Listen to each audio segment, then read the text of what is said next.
আজকে বাঁধাকপি আর নুডলস দিয়ে পাকোড়া বানাবো। তো বাঁধাকপিটাকে এইভাবে কুচি কুচি করে কেটে নিয়েছি। এবার সিদ্ধ দিয়ে দিব।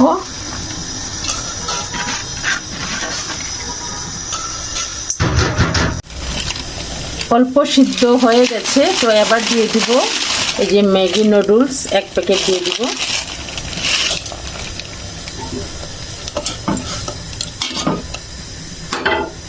নুডলস পাকানোর জন্য যতটুকু সেদ্ধ করা লাগে ততটুকুই সিদ্ধ করব।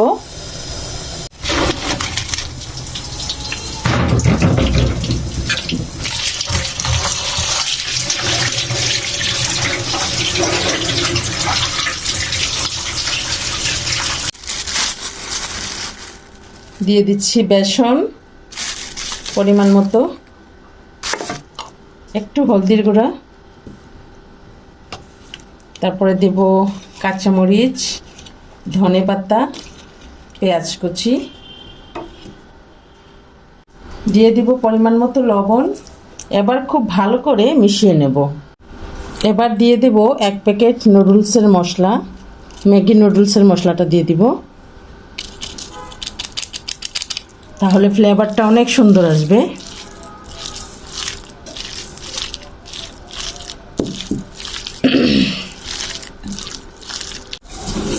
ভাজার জন্য রেডি।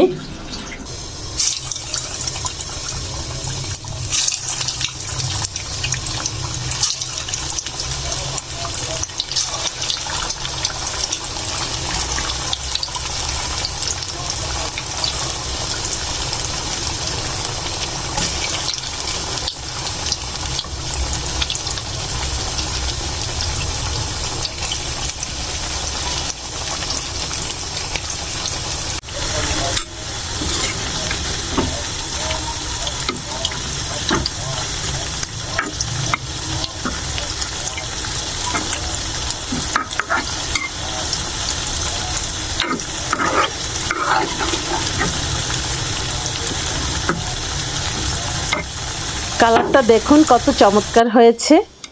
আপনি চাইলে নুডলসের সাথে বাঁধাকপি দিতে পারেন, আলু কুচি কুচি করে কেটে দিতে পারেন, আবার গাজরও দিতে পারেন। আমি অনেক সময় আলু দিয়েও করি, আবার গাজর দিয়েও করি। এটা খেতে এত টেস্টি হয় এবং এত ক্রিস্পি হয়, দেখতেও কিন্তু চমৎকার লাগে।